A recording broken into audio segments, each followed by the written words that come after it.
Hello world. Think we should be all up and running? I think the operative phrase there. But we'll figure that out. That looks okay. That looks centered, which is good news. Why is this here?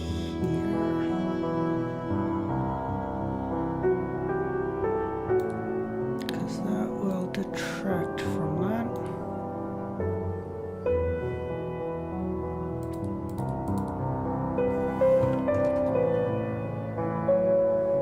Hey, what's up? Hello? Hey?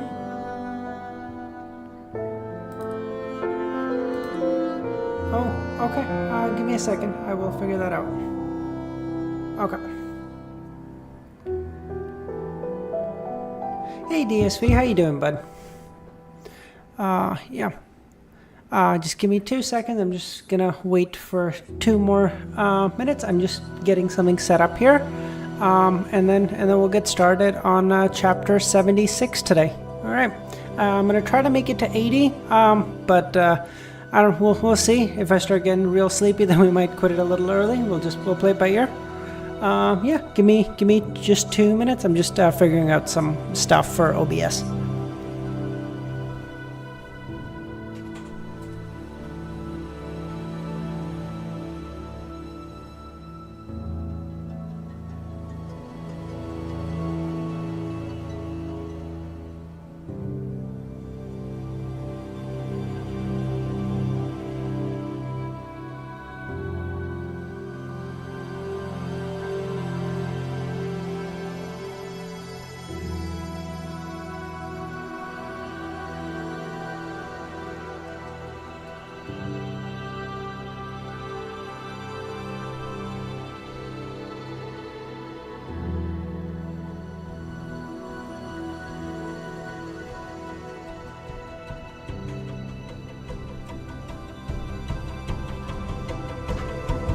Doing pretty good, but you know, we're seeing how stuff plays out.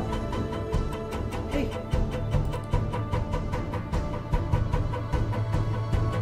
Yeah, I took care of it.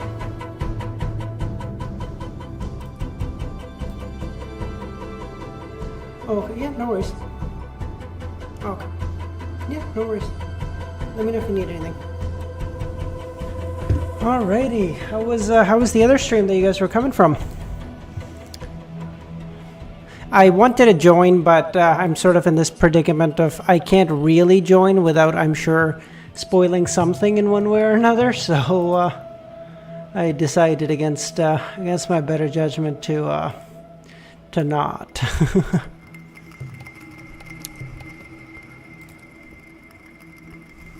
On 76. Dealing with the aftermath. Alrighty. We're finally making some good progress. That's good. Yeah. Yeah, someone was saying that he reads slow. But yeah, I get it. Like, it's having to read out loud is like, it's so much slower. Like, in your mind, you'd think, like, oh, like, you know, I'm reading in my head, I'm reading out loud, it should be that big. Like, maybe a little bit of a difference. No, it's like in damn near an order of magnitude. It's such a big difference between just, like, reading it and talking out loud. It's wild.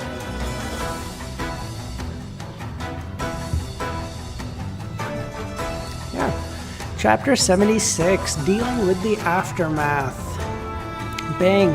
The silver bullet traversed the short distance of a few meters and accurately bore into this suited clown's neck. Large amounts of blood spewed out, dyeing his skin and bow tie red. The suited clown was unable to let out a cry as his throat seemed to produce sounds of him gasping for breath. He wished to raise his arm to divert the fatal wound, but his joints appeared to be filled with glue. His motions were slow and jerky. Yeah, this was the reason why. Like, it's like, for me it's 9:30, which isn't particularly late, don't get me wrong, but I am a early bird. I like to sleep like on time and like wake up early.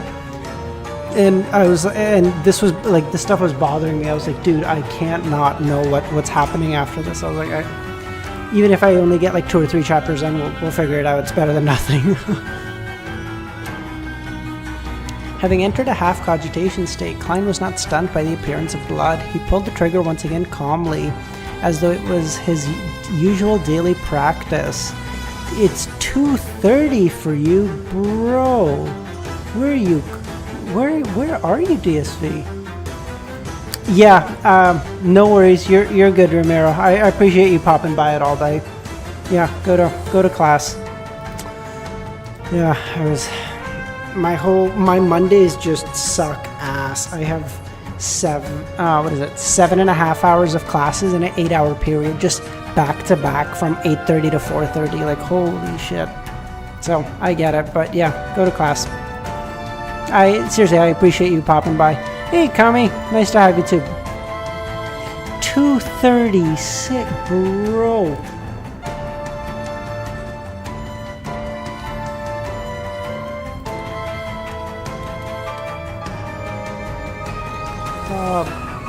I'm gonna assume that's supposed to say UTC time,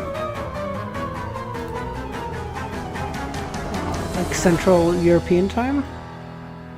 Good lord, man! Holy 2:30, and you guys are still awake. Seriously, I appreciate you guys joining at all. 2:30, I am passed out like a fucking pig, dude. It was very. That sounds good, Kami. I promise I will eventually figure out how to get a good grasp on the music. I am tomorrow I'm gonna spend some time to figure out like how to get some overlays on, because it looks so boring up here. It's like, Jesus Christ. I'm gonna figure out something and then we'll adjust it. The only way to catch a LTM storm, yeah. The other stream, yeah, I saw that he was streaming for about 2 hours too. Do you guys, like, how many chapters did he get through in that time? Because my first couple of streams, 5 chapters took me about 2 hours, and in the last couple of ones I've gotten a little bit better, so I'm making about an hour and a half for 5 chapters. I'm curious what his timing and like speed looks like. Sorry, I'm gonna keep reading a little. You guys message, I'll reply as they pop up. A grisly hole appeared on the suited clown's forehead as crimson red spewed out. The luster in his eyes dimmed as the intricate revolver's might was far higher than what Klein had imagined to be. As his knees buckled and arms hung down, the suited clown gradually fell to the ground. His eyes were frozen with a dazed look. His body convulsed a few times before it slowly relaxed and stopped moving. Having delivered a headshot, Klein turned around in a cool manner. He spun his revolver and allowed the empty shells to fall down. Motherfucker's aura farming on a dead guy. Oh, dude, what the fuck? He stalls a lot, yeah. Wait, excuse me? A 50? What? That's some Ludwig numbers he's putting up, bro. Holy. Then dressed in his black formal attire and half-top hat, he walked towards Harse, and he pulled out a final silver demon hunting bullet in his pocket and inserted it into the revolver's chamber. The reason why he did not turn back to look at the suited clown's tragic fate was solely because of his discomfort with his first kill. However, it was necessary. He did not know what would happen if the suited clown was under the full control of the puppet.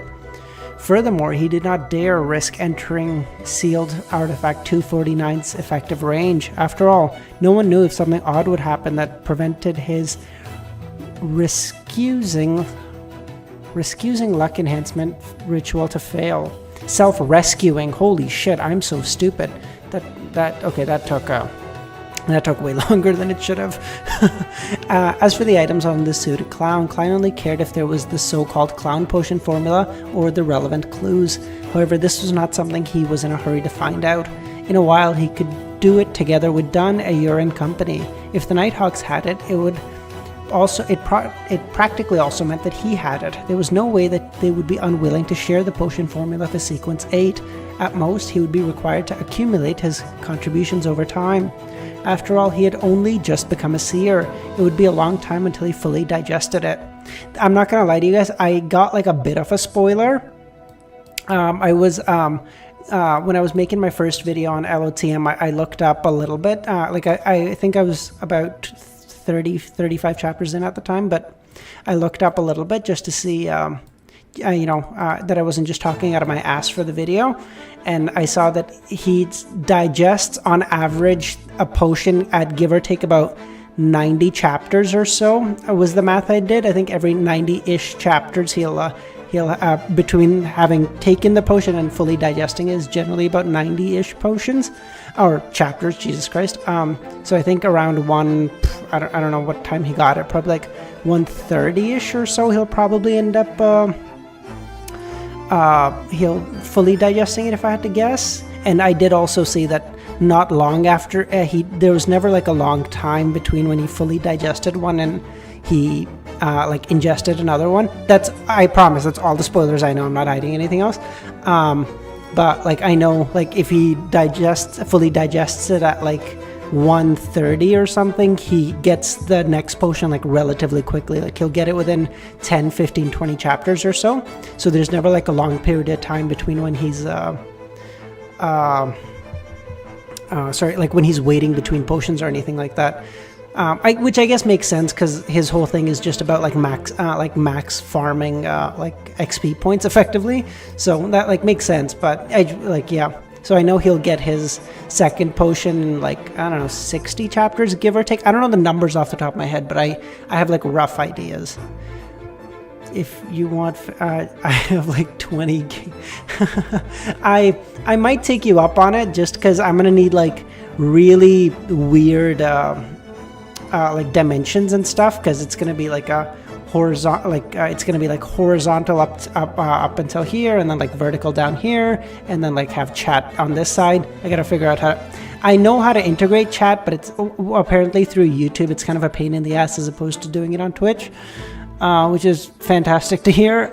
So yeah, like I'm definitely gonna I might get you guys' help with that, like figuring out like what to put on here and stuff, especially because even with art, I don't want to have anything that like gives away too much or anything. So like, just general stuff or whatever is good.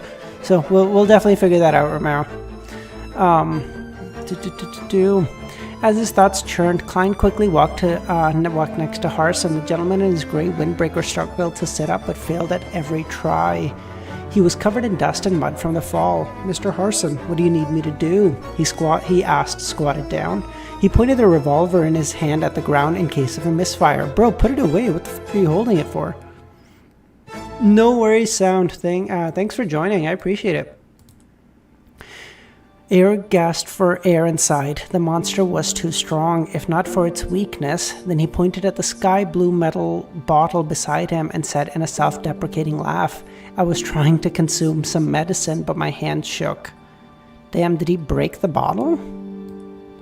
It was about half the size of Klein's finger. It was not longer than 5 centimeters, and a cap that hid spiral patterns had fallen to the side. The liquid had completely spilled. Ah, shit. Don't tell me Harson's about to die here. Fuck.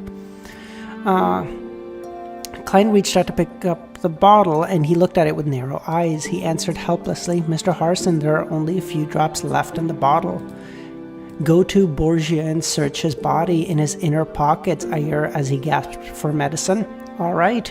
Klein stood up and asked casually, "Is this restorative medicine?" "My brother in Christ, he can't breathe. Get him the shit. Can you ask these questions later?"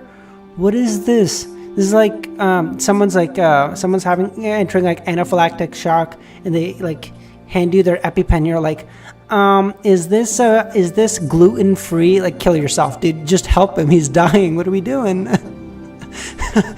No, it only has certain restorative effects. The main goal is to stimulate our minds and squeeze out the potential of our bodies.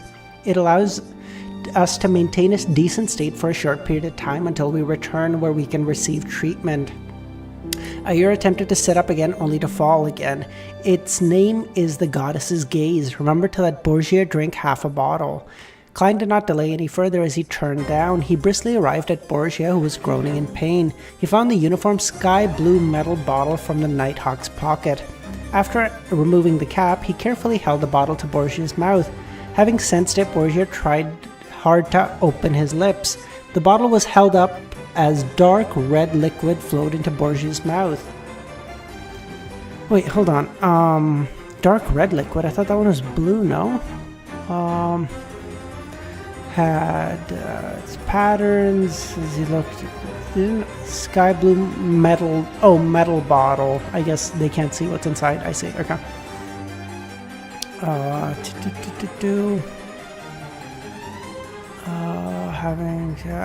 The bottle was held up as dark red liquid flowed into Borgia's mouth. Klein estimated the quantity and stopped just in time. He then screwed the cap back on. The medicine was rather effective. It only took Borgia a few seconds after drinking it to regain the spirit in his eyes. Furthermore, he whispered, "Thank you."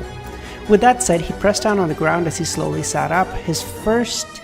He first dealt with his wounds before walking to the unconscious Loretta and Dunn. Then he retrieved the goddess's gaze from the latter's inner pocket.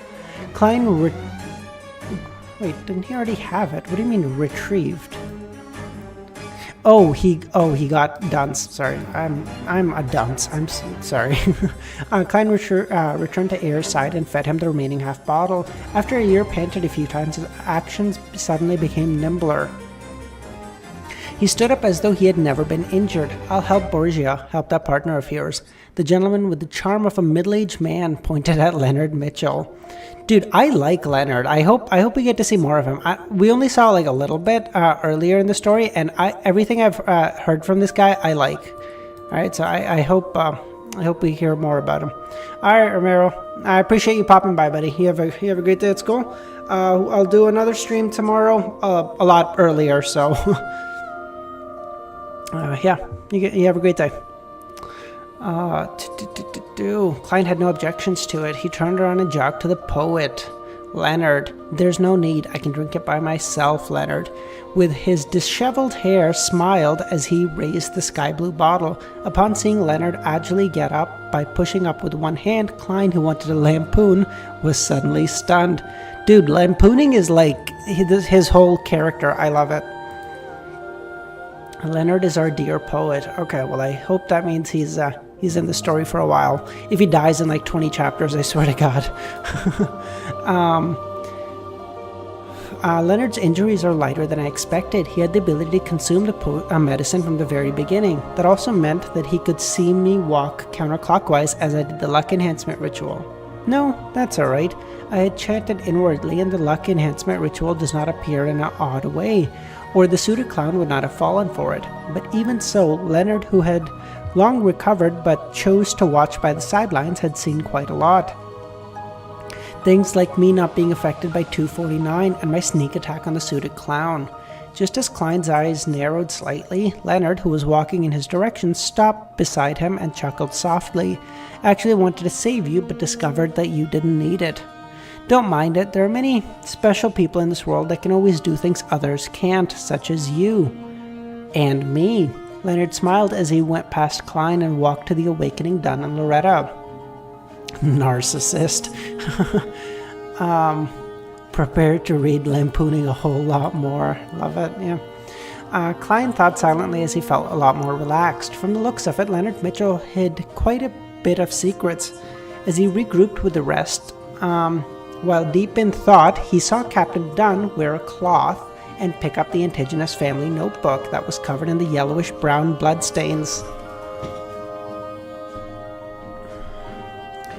The notebook cover was completely made out of thick black paper. It suffused an aura from an ancient and distant time without any signs of softening or rotting.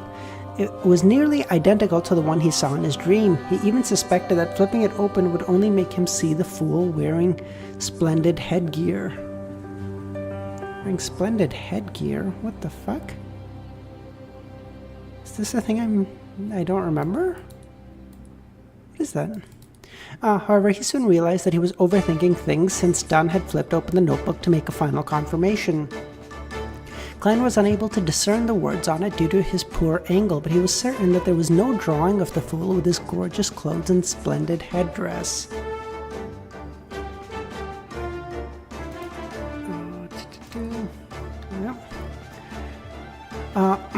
There's nothing wrong with it. Dunn closed the notebook and held it securely. Then he looked up at Ayer and Company. Let's store this notebook and sealed artifact 249 behind Tingen's Chanis Gate. We can wait until all of you are recovered or Blackline sends someone over. Upon hearing that, Klein felt a little disappointed but also felt happy. He wished to see the indigenous family notebook once more and figure out the reason for the death of the original Klein, Welch, and Naya. However, he also felt that the ancient item was filled with misfortune. It often brought catastrophe, so he did not dare touch it. The tarot card of the Fool has... Oh, I see. Oh, in that sense. Okay, yeah, okay. I was wondering if it was that or if it was like something that he like saw in a dream or whatever that I just didn't remember. But okay, that makes sense. Thanks, Kami. Handing it to the church's headquarters and sealing it considered the best choice. He secretly heaved a sigh of relief. All right. Parson, Borgia, and Loretta nodded in unison. They then turned around and arrived beside artifact 249. They woke each other up and stuffed the puppet, which had resumed moving, back into the black chest with an opening as they monitored it strictly. Everything is back to normal. Ayer sounded a little more relaxed. Inside the dimly lit black chest, the puppet wrapped in oil-stained cloth filled... Holy shit. Okay, hold on. Inside the dimly lit black chest, the puppet wrapped in oil-stained cloth flipped over its body, creaking as it aligned its clown-painted face with the original light source. It's always a good day to read LOTM. I agree, Sound. Alright, they woke each other up and stuffed the puppet into that. Did that? Everything is back to normal. Ayer sounded a little more relaxed. Inside the dimly lit... No, holy shit, I'm reading the same thing twice. I'm losing my goddamn mind. On the creepy face, under the black pupilless eyes, two hardly noticeable crimson cracks appeared. Whoa, crimson cracks, like the one that Klein has when he's... or I guess he has crimson stars. Interesting. Okay. Meanwhile, Dunn, Leonard, and Klein, who had mustered his courage, began searching the pseudo-clown's corpse. They found paper flowers, handkerchiefs, poker cards, glass pieces, and all sorts of strange things. So this is like whoever this guy was, he was acting as the clown. He was acting as someone who would have this, you know, this shit, like handkerchiefs, poker cards, glass pieces, paper flowers, fucking handkerchief that never ends and keeps switching colors or whatever, right? However, apart from that, he did not seem to carry anything of worth or potential clues. Other than the wallet with 70 or... Wait, what? 70 or 80 pounds? And 10 soli? Bro, this guy's got money. Isn't that like 2 months worth of... Probably more so for Klein? I think Klein makes... someone can correct me if I'm wrong, but I think Klein makes... 3 pounds a week, I think? If this guy even has 70, this motherfucker has 6 months worth of his salary? What? That guy was indeed on the grind. What the fuck? Bro, like, I don't know, like, if any of you work or anything, but, like, if you saw someone who just was walking around with 6 months of your salary in their pocket, you'd be like, what the fuck? Is that guy Bezos? What is happening here? I will check into the sound. Give me 2 seconds. Let me know if this is a little better. I'm just switching modes rather than adjusting actual sound quality for the moment. I'm wondering if this is... I found the other one is a lot better for video recording for whatever reason. I don't know if that's because I do the video editing and recording on my MacBook, so I find that one works a lot better. But I think last time someone said this, I switched it to this and it was better. Let me know. If not, I can obviously adjust it further. Yeah. Oh, by the way, weird tangent here, but I don't know if you guys know who Atrioc is. Well, yeah, I guess he's a supernatural fighter, but like, so is Klein, and you know, like that's a lot of money, bro.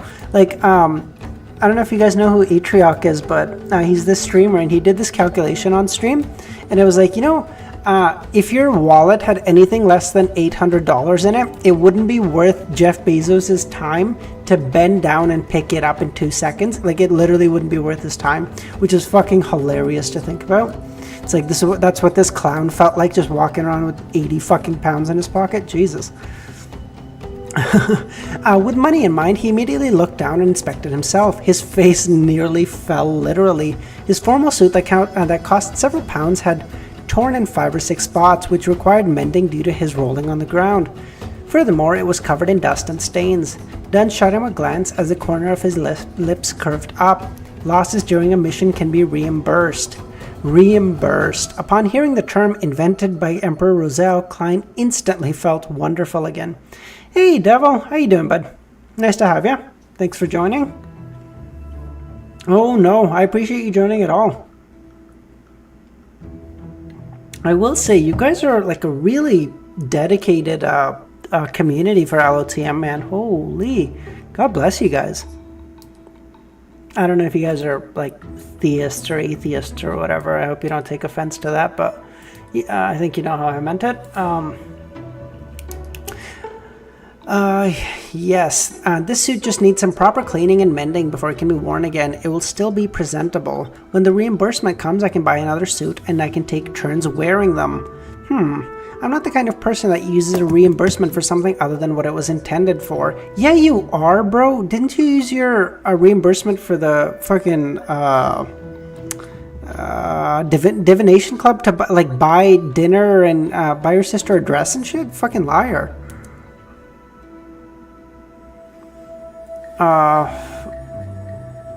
However, I should consider getting a set of clothes for combat in the future, such as a black windbreaker like Captain, clothes with slightly poorer material that would be much cheaper than a tuxedo. Has the reason why the bastard Leonard doesn't wear formal suits has been due to him having such considerations? Why is Leonard a bastard, dude? I thought they were friends. Let Fry take care of the dead body. We'll see if he can find what the man originally looked like or find any relevant clues. Dunn touched the suited clown's face paint with his gloves. Jesus Christ, I'm throwing this fucking pen everywhere. Then they searched the innermost warehouse and saw that there was splotches of bloody flesh that looked like they had been smashed by boulders. What the fuck? They also saw that one white bone after another had been strewn everywhere. Strewn. Sorry, I gotta look up words. I don't like reading a word and then not knowing what it is. Untidily scattered. Why not just use scattered, bro? Ray Bieber was absorbing the power of the notebook via an ancient ritual. And just like how we would consume a higher level sequence potion, a ritual like that is full of danger. It must be performed in an environment isolated from all disturbances, and the ritual would have required him to enter deep sleep for a certain amount of time. That was probably why he had yet to leave Tingen. Dunn guessed at the possibilities after inspecting the warehouse. Upon hearing such deception, Loretta laughed. Her black hair contrasted sharply with her pale face. Such a pity we awakened him ahead of time. His anger at being woken up truly left a deep impression on us. This is a kind of losing control. Dunn looked towards Klein and told him, as both an explanation and a lecture. Why did he leave Tingen and try to absorb it somewhere else? Asked a perplexed Klein. Ayer laughed and pointed to his head.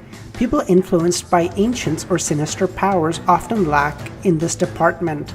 At that moment, Dunn inhaled and said, while hiding his pain, Leonard, you are still in good condition. Stay here and do not allow ordinary people to come close.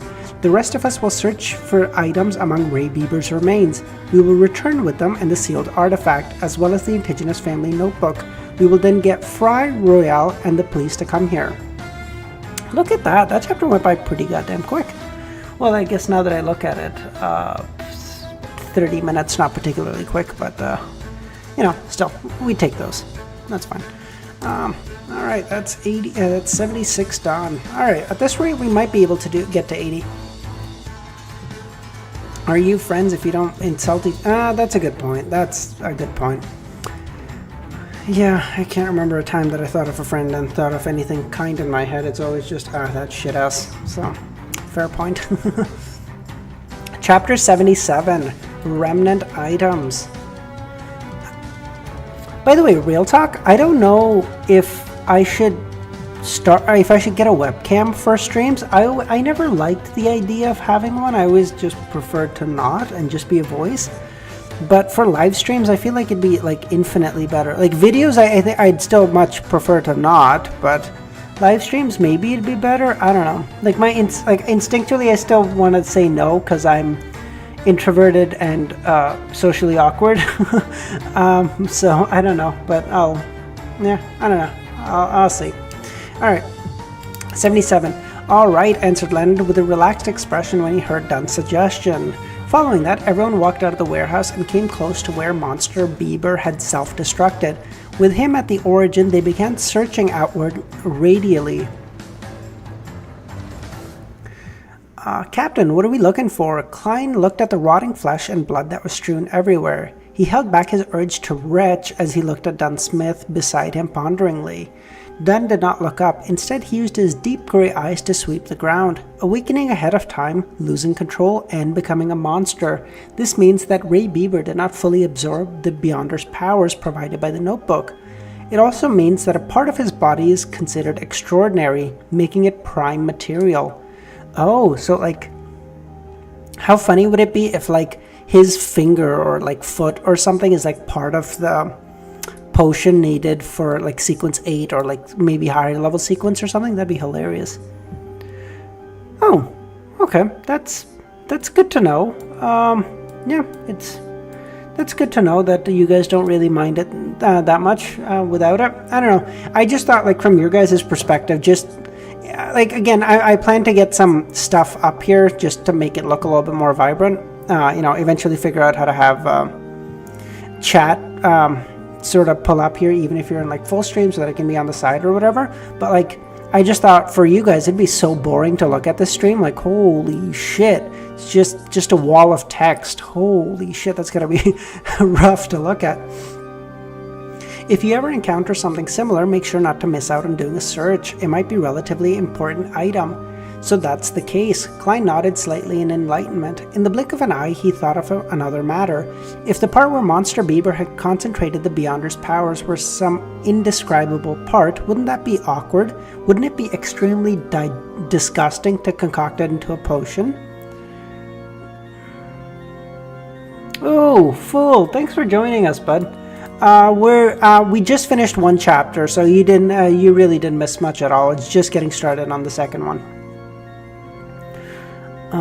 So far, all that happened from last stream was they gave everyone some healing potions, got everyone kind of up and running. We're now just trying to figure out what happened with Ray Bieber and stuff.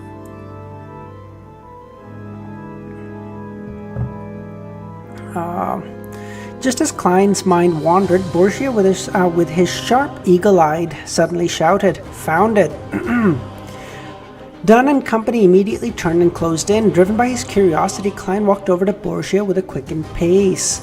Soon he saw the item before Borgia. It was a grayish-white item about the size of a fist. Its surface was filled with gullies and it looked soft but ductile. It looked like a brain that had been extracted out of a living being. Although Klein was unable to make out the extraordinariness of the blob of grayish-white, he was certain that Borgia had not made a mistake since it remained intact despite the violent explosion it had undergone.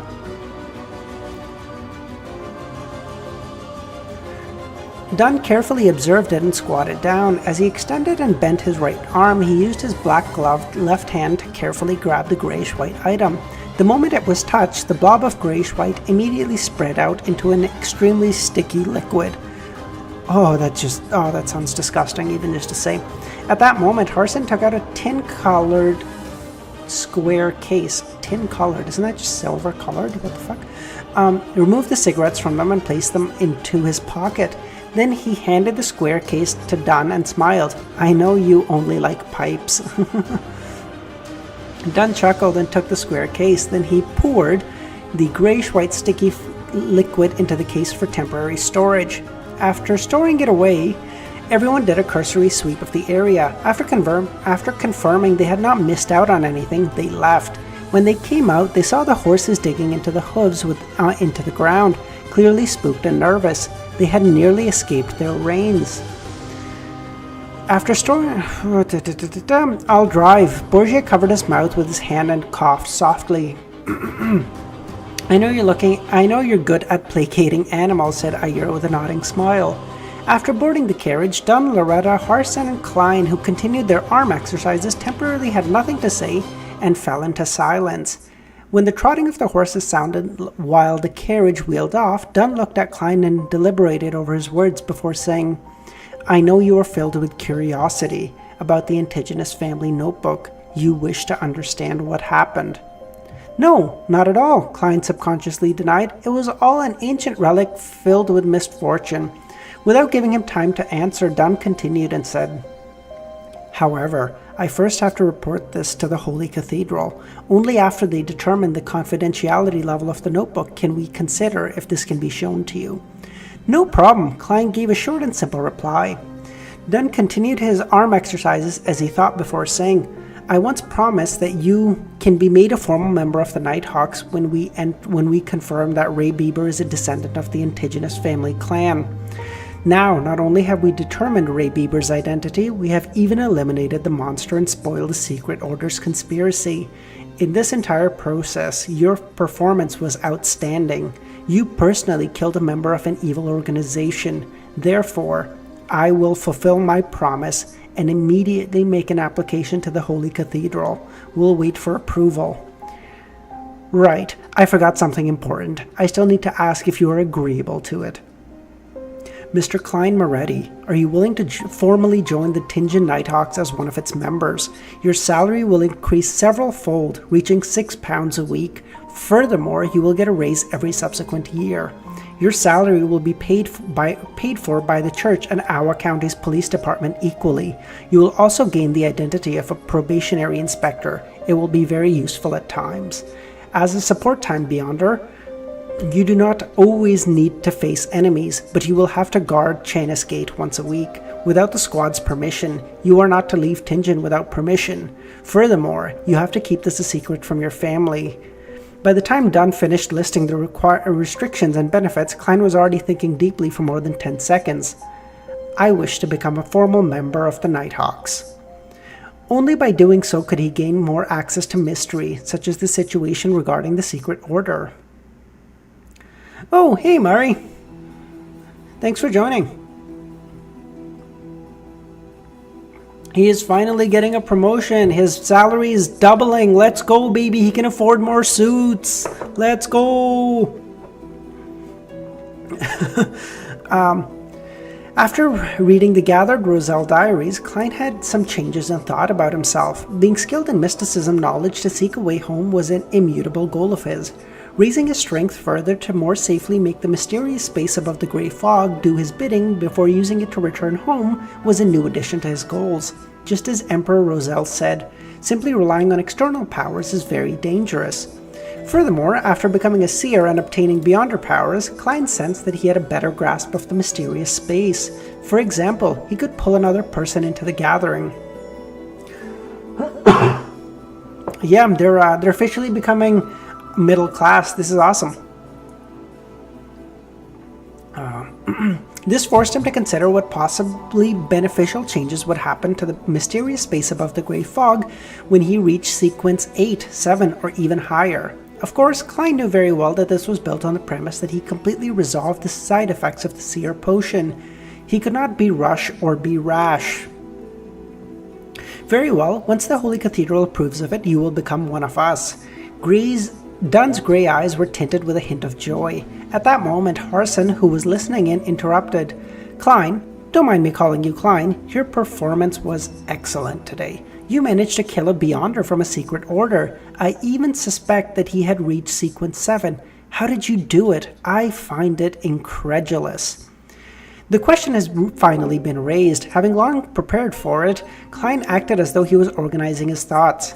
He knew that it was indeed incredible and enigmatic that he killed a Beyonder that ran rings around Don, Ayur, and Loretta.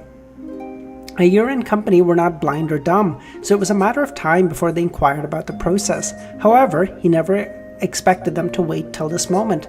That's right. Captain and Mr. Harson were previously injured and their situations could have worsened at any time. At that moment, any matter that could result in conflict had to be put on hold. It was to prevent me from acting desperately because of my exposed secret. Only after I expressed my aptitude and showed that I was willing to be a Nighthawk were they at ease enough to ask. How crafty. They did not have any obvious communication between themselves, but they had made the same tacit decision. This is so cute. This line of thought is so complex, but also so obvious. The obvious equivalency that comes to my mind when I'm reading this is if you want to go anime, I'm thinking Death Note, the thinking battles between L and Light, where there's so if I win this tennis match, is he going to think that I'm Kira because I like to win? Well, no, I'm just everyone wants to win a match. That makes sense. Or if you want to go a TV detective, I'm not sure if any of you have seen the BBC version of Sherlock Holmes by Benedict Cumberbatch. That shit is so phenomenal. That's it reminds me of either of those. It's so good. So complex as externally, and then as you're reading it, you're well, yeah, that seems obvious enough once you think about it deeply. That's so cool. Klein answered as though in thought. It was an extremely lucky event. The clown in the tuxedo had made a fatal misjudgment. Back then, sealed artifact 249 was thrown near me as a result of the explosion's blast. It looked about 5 or 6 meters from me, but it was only a crude observation. It was very obvious to come to the conclusion that I was within the sealed artifact's area of influence. And back then I was feeling faint because of the explosion. My actions turned sluggish and I looked as though I was being controlled. It was unknown when that suited clown came close to me in an invisible state. He tried to entice me by offering to save me and the corresponding sequence 8 clown of the seer potion. Wait, I don't know if I read that right. He tried to entice me by offering to save me and the corresponding sequence 8 clown of the seer potion. He wanted me to help him retrieve the indigenous family notebook. Right. He said that the secret order is in control of the seer potion's corresponding sequence pathway and that he was once a seer.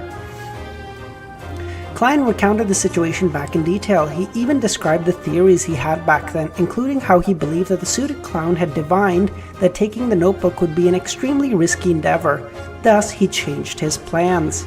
Of course, all the truths were used to conceal the lie made in the beginning, that he had been controlled by Artifact 249. Divined that it was extremely risky to retrieve the notebook, yes, it's indeed highly risky. However, the risk was actually because of you, said Loretta with a chuckle as she covered her mouth. His divination was right, because it caused him to end up in a fatal situation. This sure is an interesting account. I think it's just, let me check. Yeah, it's just Hollow Knight OSTs. Hollow Knight Kingdom's Edge, if you're interested specifically. What did I have? Yeah, that.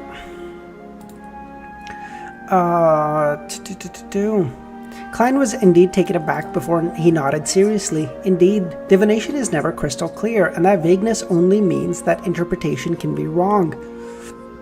Yes, I have to take note of that. How did you finish him off after that? Dunn asked while he did his arm exercises and leaned back.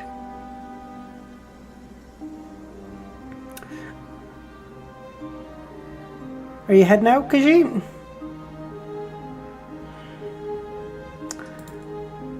If so, nice seeing you, bud. And I hope you can join tomorrow. I'll stream a little bit earlier tomorrow as well. I pretended to agree with him and made him awaken me. However, he did not dare enter the effective range of the sealed artifact. He stayed 2 or 3 meters away and used a strange paper slip in an attempt to push me. I seized the opportunity and pulled at his paper slip, causing him to be thrown within 249's range. I then complemented it with repeated shots and completed my goal. It's quite an embarrassing matter for me. I didn't even have the confidence of hitting him, despite only being 2 or 3 meters away. Ayer nodded.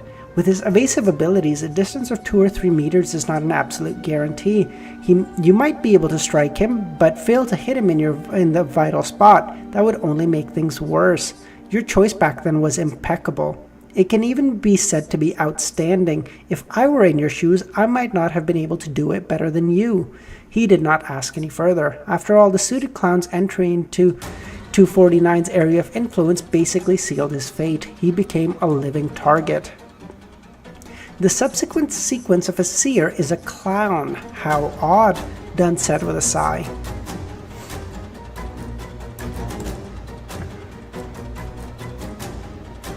Look at that. We're making good progress. I think I finished that in like 15 minutes. I doubt I can keep that up, but if that was so, I'd be done in like 45 minutes, but I doubt that's happening. I don't know if that was a short chapter or I was just really Speedy Gonzalezing my way through that. Chapter 78, Trauma. What a dog shit name for a chapter. Jesus Christ. This is what I feel every time I go to work. Ayer Harson added, exactly. It is hard to imagine that the subsequent sequence of seer would be clown. According to normal logic, no one would link them together. Is that strange? I remember that quite a number of sequence potions seem to lack similarities between different levels. Loretta covered her mouth as she yawned. It was obvious that her injuries were most severe. Not even Goddess's gaze could help her maintain her vibrant energy. No, Loretta, this is completely different. Even if other sequences are lacking a connection, we can find a common point if viewed from a different angle. However, I cannot comprehend it for seer and clown at all, said Harson as he shook his head and sighed. Klein listened to their discussion and laughed. No, there's still a common point. What? Ayer asked curiously. Even Dumb's exercises... dumb. What? Ayer asked curiously. Even Dunn's arm exercises clearly slowed down. Klein replied without hesitation. Be it a seer or a clown, both of them can be found at a circus. Clever. Everyone was... The woman was too stunned to speak. I'm a fucking child. Quite a good answer. I like young man like you. Loretta was the first to return to her senses as she burst out laughing. Ayer also smiled as he shook his head. In this era, the number of gentlemen who are equipped with the spirit of self-deprecating is decreasing. Thankfully, we have met one today. Do you think I like to engage in self-deprecation? It's not like I figured out any commonality between the two, Klein complained internally as he replied with a wry smile.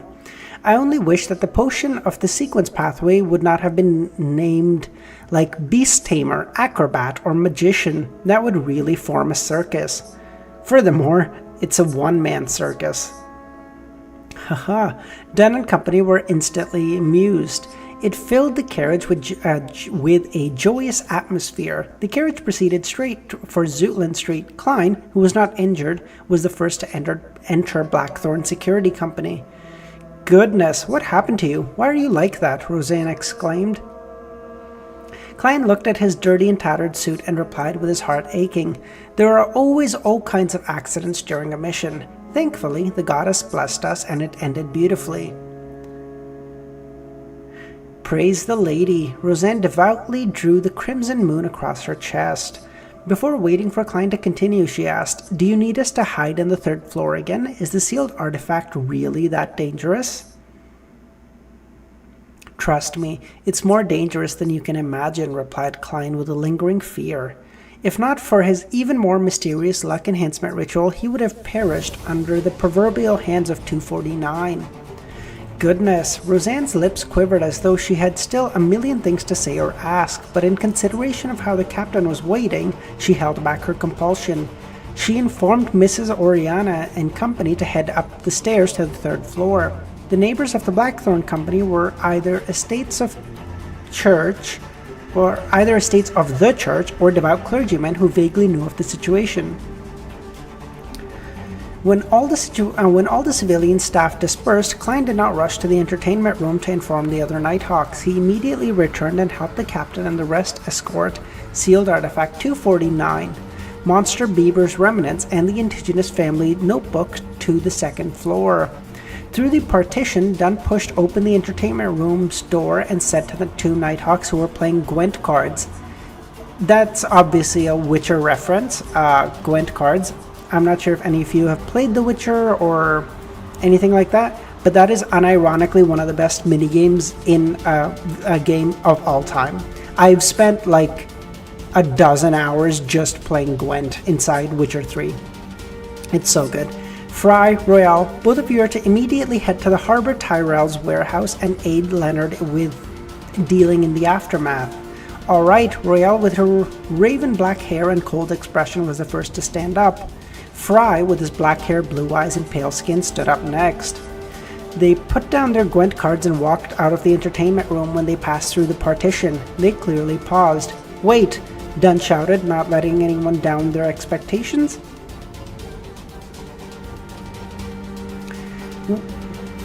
What else is there?" Sleepless Roselle turned her head back and asked without an expression. "Remember to inform the police. Let them seal off the road. Prevent anyone from coming close until you are done with the scene and move the corpse back," Dunn said, smacking his forehead. "All right." Royale turned around and took 2 steps before pausing again. "Captain, is there anything else?" God, this motherfucker is like 80 years old as far as his memory is concerned. What the fuck? Dude, it's gotta be... I hope it's mentioned at some point that it was made by Roselle. I mean, it doesn't have to be. It can just be like a nod. It doesn't necessarily have to be. But it would just be cool if, like, canonically it was brought over by Roselle. That'd be based.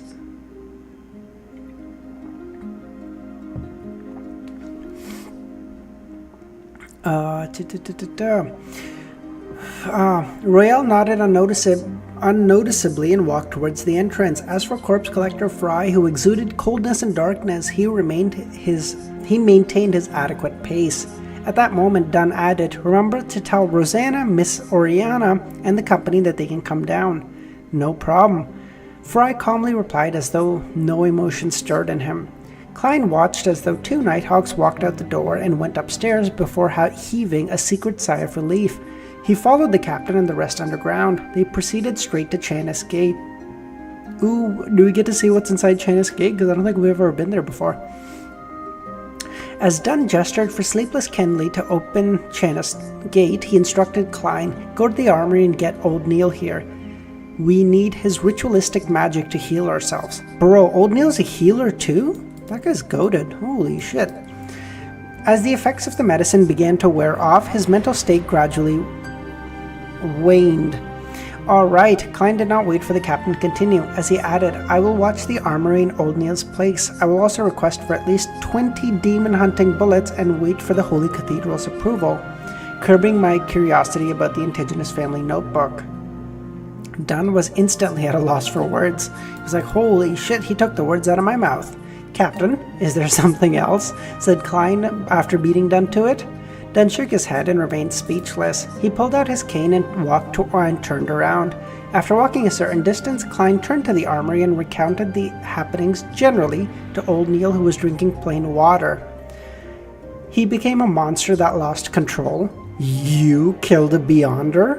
Old Neil quickly tied up his desk. "It's like I'm listening to the script of a play." He can heal with ritualistic magic. Still, just on principle. Like, my guy can just do everything. He's, dude, goated. What a guy.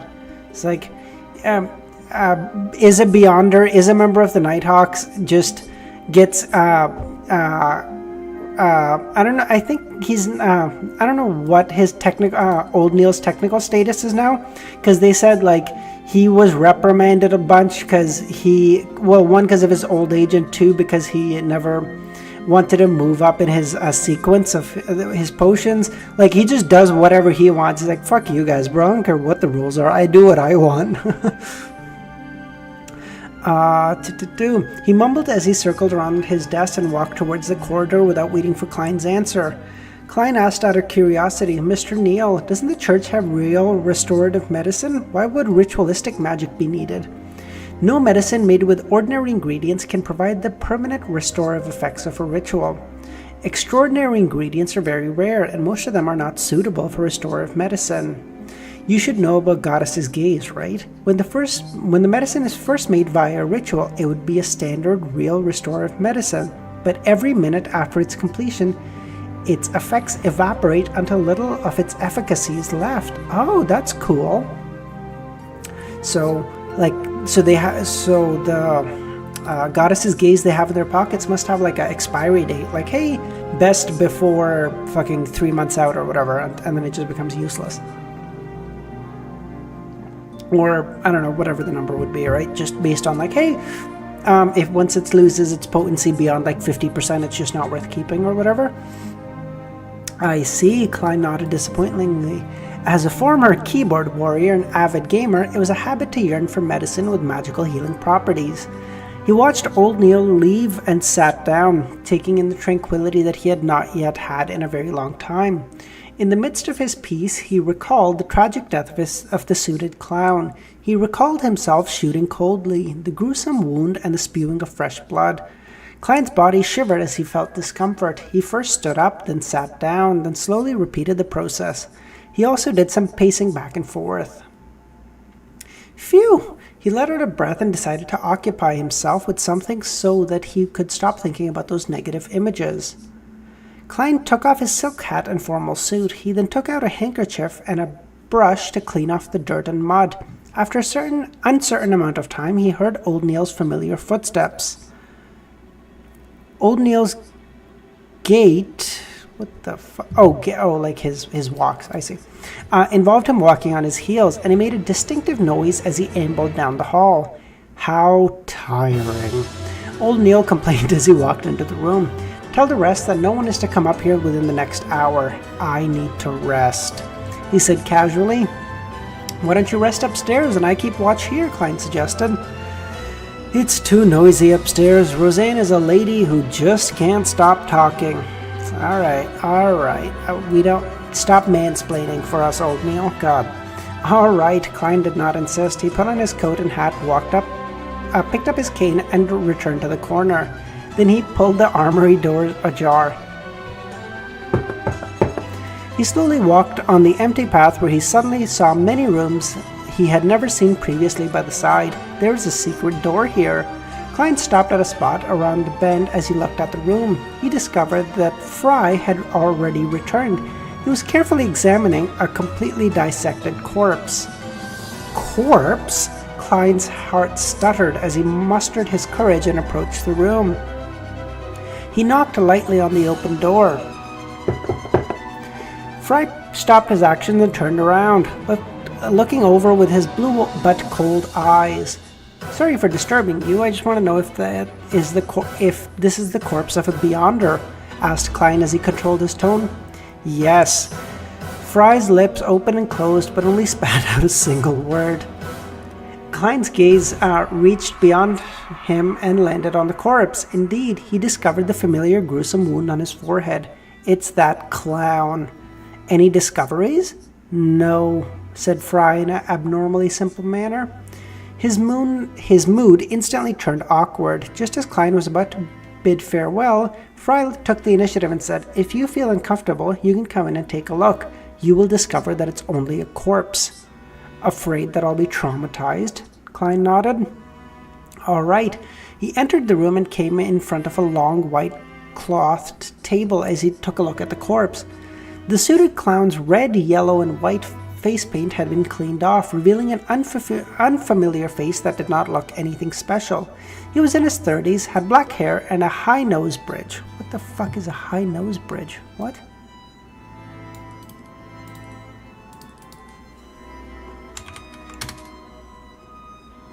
Oh, I see. Okay. At that moment, Fry went to a square table by the corner of the wall and picked up a pencil and piece of paper. He returned to the corpse and placed the paper down and began drawing with the pencil. Klein glanced at it in curiosity and found that Fry was sketching the suited clown's head.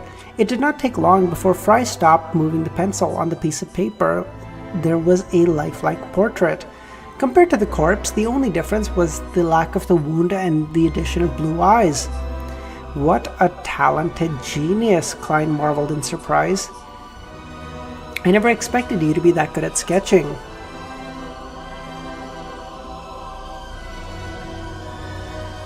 My dream was to become an artist before becoming a Nighthawk. My god, what a turnaround that is, eh? That'd be the equivalent of like someone nowadays being like, oh, I want to, I wanted to be an artist. And you're like, oh, and so like, what do you do now? And they're like, oh, I work for the CIA. And you're like, holy shit, bro. That's a 180 if I've seen one. Then why don't you fulfill your dreams? Asked Klein. Fry put down his pencil and said with the suited clown's portrait in hand, my father was a goddess of the priest. He wished that I become a priest. It's a presentable job. You became a priest? He found it unimaginable that Fry could become a priest with his personality and the vibes he exuded. God, so judgy. Yeah, I did an okay job. Fry wore a cold expression as the corners of his mouth curled up a little as he replied, later, I encountered and experienced some things that ended up as a Nighthawk.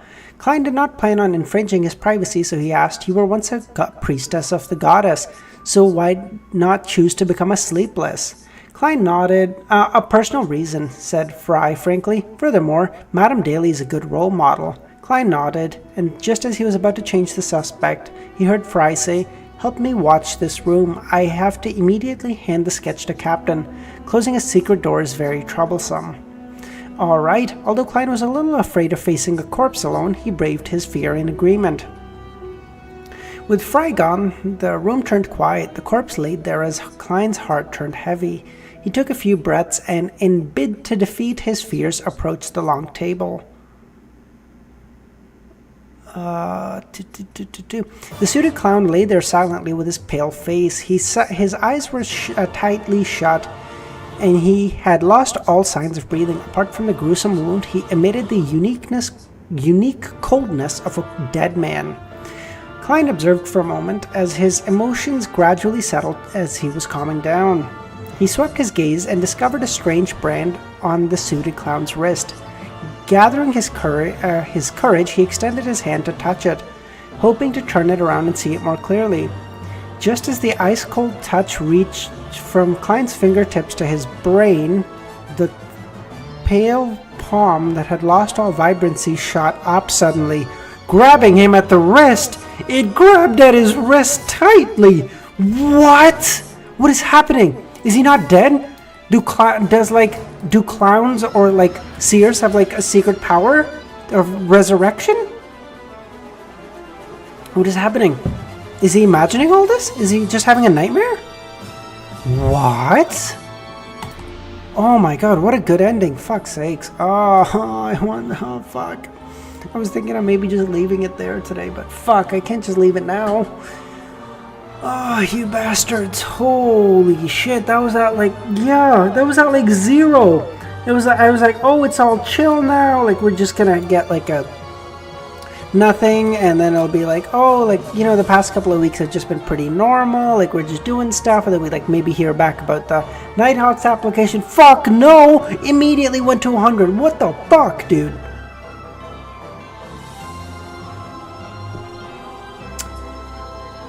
Oh, shit. Okay.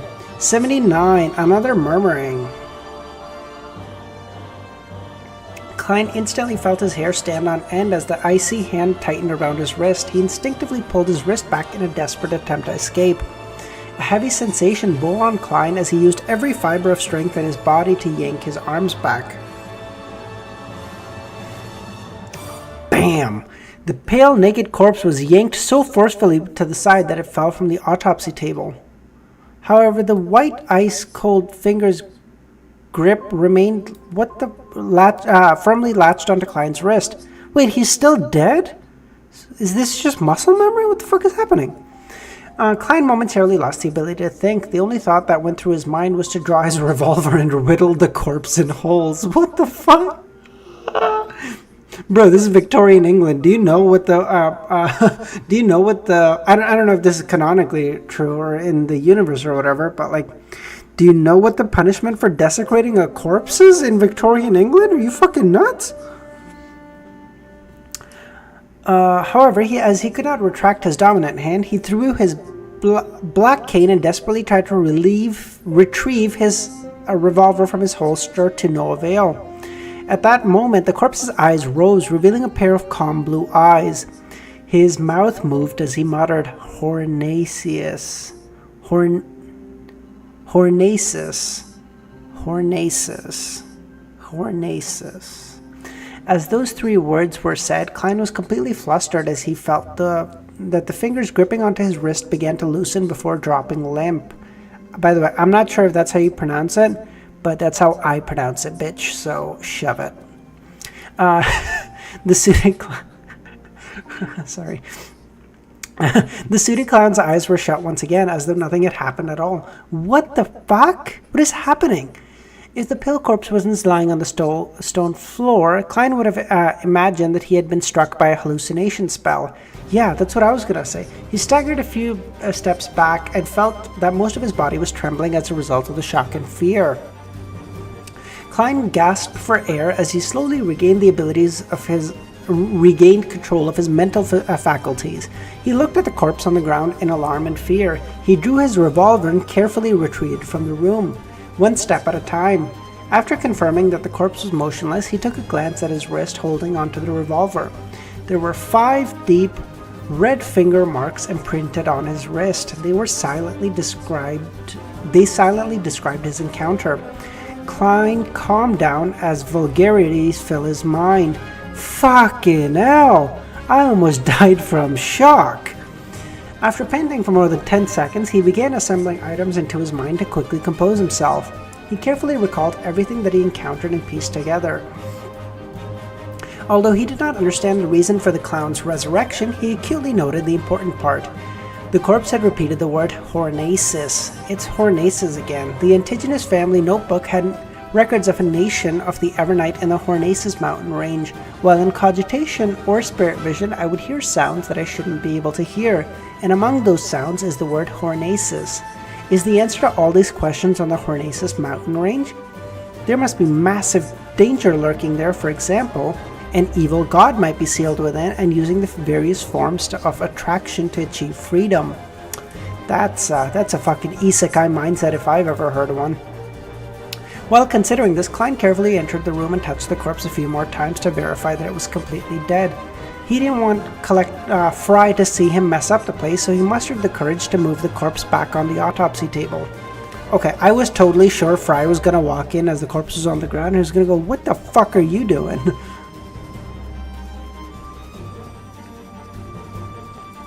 Alright. Alright, depending on where this chapter ends, I might leave it at 79 today. I might not get to 80. My throat is really acting up. Yeah, but if it ends in like a really fucked place, I might just have to push through. We'll see. Klein couldn't help but feel as though his heart was in his mouth throughout the entire process. The slightest movement could snap his tense nerves. Furthermore, the ice-cold feeling given out by the corpse felt particularly disgusting. After finishing the mission with great difficulty, he recalled the reason he approached the corpse.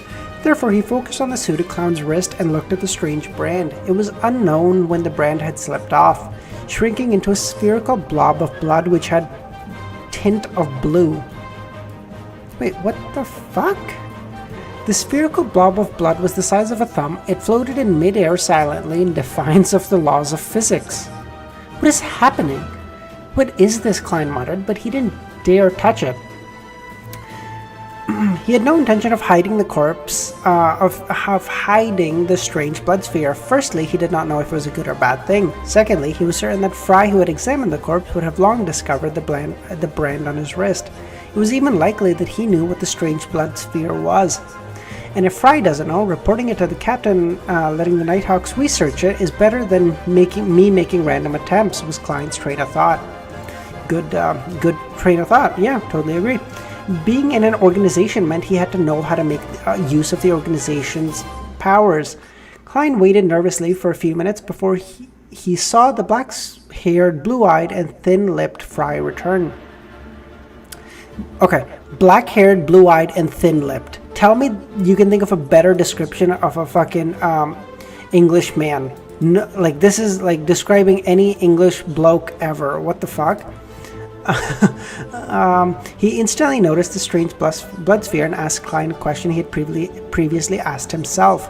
What is this? No idea. Klein shook his head honestly. He recounted what happened without hiding anything. The brand slipped off into a blood sphere. Fry nodded in deep in thought. The corpse of a Beyonder always tends to have some strange transformations. He looked up and said at Klein, bring the captain here. Inform him of the contents that the corpse murmured as well. All right, Klein was already itching to leave. You don't have to return with the captain. I believe you won't like to see what happens next. As he spoke, he picked up a silver surgical knife beside him. Klein nodded with some lingering fear. I was hoping you'd say that. He picked up his cane, wore his hat, and hobbled over to Chanis Gate. At the keeper's room, he saw the no longer frail Captain Dunn. After Dunn heard his recollection of what happened, he nodded indiscernibly. I'll report the matters to the higher-ups and let the Holy Cathedral deal with it. Maybe they'll send people to the main peak of Hornacius mountain range to take a look.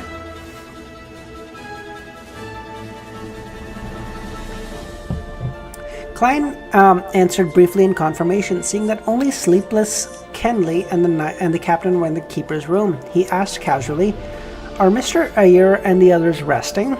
Dunn nodded and said, "Ayer and Bourgier are at the St. Selena Cathedral. Loretta is probably looking for a coffee shop." "Coffee shop? Loretta hasn't recovered from her injuries, right?" Dunn massaged his nose bridge and said with a laugh, "Loretta has 3 hobbies: coffee, dessert, and maidservants. She said that she needs these 3 things to speed up her recovery." Bro, yeah, me too. What the fuck? Maidservants? Does she have a particular fetish? I sure do, brother. What? Dunn shook his head helplessly and said, "She likes maidservants." "Yeah, that's right. Furthermore, she likes ones with big breasts." Woman after my own heart, truly. She sure is weird. Klein had no idea what kind of expression he should show in response. Dunn didn't delay any further as he headed out to the keeper's room. As Klein watched his back, he silently waited for him to turn. Meanwhile, he noticed at the corner of his eye that Kenley had fished out his pocket watch and opened it. 3, 2, 1. The moment Klein finished counting down silently, Dunn stopped and turned around. "Another thing I forgot. Klein, you went through a lot today. Once you relax, you'll feel exhausted. There's no need for you to be here in the afternoon. Go back and get some rest. Tomorrow, I'll submit the application listing the detailed losses." Alright, don't worry too much about your killing of a Beyonder. Killing him was equivalent to saving more lives. As a matter of fact, I'm feeling much better already, Klein said, exhaled. That's pretty good. Loretta the Goat, dude, absolutely agree. Holy shit, my new favorite character. I'm in love. Holy shit. Moon, thank you for joining us. Yeah, everyone's been saying that to me. I've actually just even been enjoying this part a lot. Like, I don't mind the slow, story building and stuff. Like I said, it's glad to know that it speeds up in the future, because I'm sure, like, reading 1,400 chapters of this might be too much. But, like, so far I'm on, let's call it chapter 80, and, like, I've really enjoyed it. So, yeah, but thanks for joining. I appreciate you. Shit. Klein nodded silently as he, holy shit, I can't read. Dunn nodded slightly, and just as he turned around, he smacked himself in the forehead. I've also handed the Beyonder sketch to Leonard. He and the police department are in charge of the follow-up investigations. I believe that the Beyonder must have rode in on a carriage, eaten food, and had somewhere to stay. Wherever he goes, whatever he touches, whatever he leaves behind, even unconsciously, will serve as a silent witness against him. Emperor Rozel's words are truly sensible. Yes, Klein answered, stupefied. After the captain walked away, he left the keeper's room and slowly walked to the second floor. Along the way, he suddenly recalled something he had experienced as an additional bout of fear. That suited clown claimed that the secret order controlled the corresponding sequence pathway of seers. Even if he was exaggerating and they didn't have the higher sequence formulas, they definitely have the lower sequence ones. It also means that they have a number of seers. Then wouldn't they divine that I killed the suited clown and secretly exact revenge against me? I thought they said that's not how that worked, no? Yeah, like, it can't be that specific. Although I guess they can divine the clown's future and then see that he doesn't fucking have one and see his ending and then maybe try to find Klein if they can see his face and stuff. So, maybe. If they can't deal with the Nighthawks, can't they deal with me? A seer without any direct measures against enemies? Klein stopped in the stairwell and began thinking about the problem seriously. Soon he discovered that he was worrying over nothing. Firstly, the secret order doesn't know who the members of the Nighthawks are. Secondly, even if they know one or two, they definitely wouldn't include a civilian staff member like me. Thirdly, under the present circumstances, unless they have a prophet, there's no way they can divine who the murderer is. I mean, maybe they can. I just recall him, what I'm remembering is like when Klein did the divination for that one girl, I can't remember, whose like fiance was, holy shit, whose fiance was like lost at sea or whatever, that led to that whole fiasco with the instigator beyond her.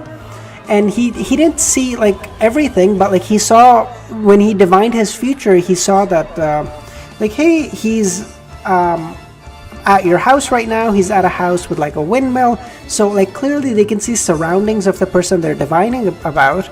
And if they try to divine about the clown, maybe they can divine on the thing too, no? Divine on like the surroundings and see who shot him in the fucking face. So like maybe they can catch him. I don't know. I wouldn't be so sure, bro. He heaved a sigh of relief and left the Blackthorn Security Company. He took a public carriage to Daffodil Street. Even though he hadn't eaten lunch yet, he still lacked the appetite. No shit, you just murdered a dude. After entering his bedroom, Klein removed his damaged suit first. Then he took off his top hat, got into bed, and tried to go to sleep. His mind remained active as though his entire existence couldn't relax. His mind was repeating the same scene of him shooting the suited clown to death, but of the scene of him moving the corpse and that hair-raising experience. He no longer felt uncomfortable about killing for the first time, but more of a disgust when he thought about it. That was probably Fry's goal. He had hoped that I would approach the corpse and face it directly to overcome trauma. But even though the trauma from before is gone, I've been traumatized by something new. That is life, Klein. You get over one thing, some other bullshit shows up, bro. But you know what? That's what we do, okay? As people, we keep moving forward. Don't even worry about it. Klein gave a self-deprecating laugh as he gradually felt his nerves calm down. He had no idea when he dozed off, but when he woke up, his stomach was groaning in protest. I feel like I can eat an entire house. Bro, have you guys ever, been, I don't know if you guys have, ever done diet or, for whatever reason, just not eaten for, a long time, or depending on what your diets actually look like. But, I was dieting 3 months ago. And my diet looked like, because I diet like a lunatic, so I would have a cup of coffee in the morning. I then wouldn't eat until 7 p.m. for dinner. I would then eat dinner, go to the gym, and then just come home and pass out. Dude, by the time I hit 7 o'clock, holy shit. I have a, I was genuinely dude, no one, just leave food around me. I swear to God, I don't know what I'll do. I will eat the food, I will eat the plate, I will eat the fork. I don't even know. You get there's a point that you get so hungry, you literally, I couldn't think straight. It was wild. Man, changing into old, sorry, that was off on a weird tangent, I apologize, but I just wanted to talk about it. Oh yeah, I guess Muslims are having Ramadan, so I guess they could definitely, yeah, I guess they can definitely relate to that. Yeah, fair. Changing into old but comfortable casual. I'm not religious or anything. I was just doing it to cut weight because I put on over the last 2 years. I was no, I can't do that, dude. Sound. I've tried. I literally no. If I'm cutting, I prefer to just do it the absolute full misery. We have 1 cup of coffee and 1 meal a day. Yeah, I go full misery on it, which is absolutely not the way to do it. I want to be super clear. No one do that. It's fucking stupid. But I still do it that way.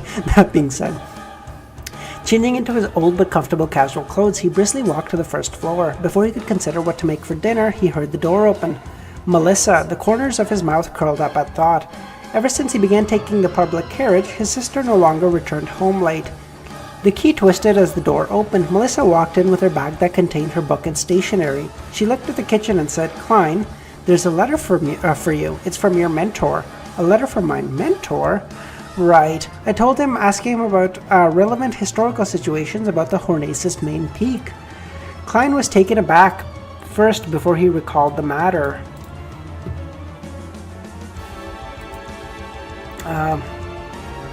No, cutting for fights is absolutely a whole separate thing. Like that's because at that point you're cutting weight, but like you're really just bringing yourself to the edge of death. Like depending on how much you're cutting. Like if you see some of these like UFC fighters, no worries. Thanks for joining, Full. I think I'm gonna leave it here. I don't think I'm gonna do chapter 80. My throat is absolutely fucked. I can't talk. So I think I'm gonna leave it here. But thanks so much for joining, Full. Yeah, I'm gonna end stream in a couple of minutes too.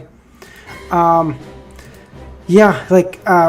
Like if you see some of these like UFC fighters, cutting weight, they look like they're on the I think it was. Fuck, I don't, God, I hope, do I want to pull this up? Fuck it. Let's see, Conor McGregor, weight cut video, like this, dude, he looked like he was on the verge of death. What the fuck, look at him, he's just dying, holy shit. That is so nuts. Oh, Lila. Sorry. I'm gonna be ending stream in a couple of minutes. We got through 4 chapters today. I planned on doing 80, but I just can't. My throat is fucked. And that's a lot. That's not even a short chapter. That's a pretty big chapter. But that being said, thank you so much for joining. I really appreciate all of you. If I see a couple of new names today. If you guys are interested, maybe consider joining our Discord. But either way, once again, thank you everyone so much for joining, and I hope you guys have a great rest of your day or night wherever you guys are. And I hope to catch you again tomorrow. I plan to stream tomorrow. I hope to see you guys then. All right, see you guys.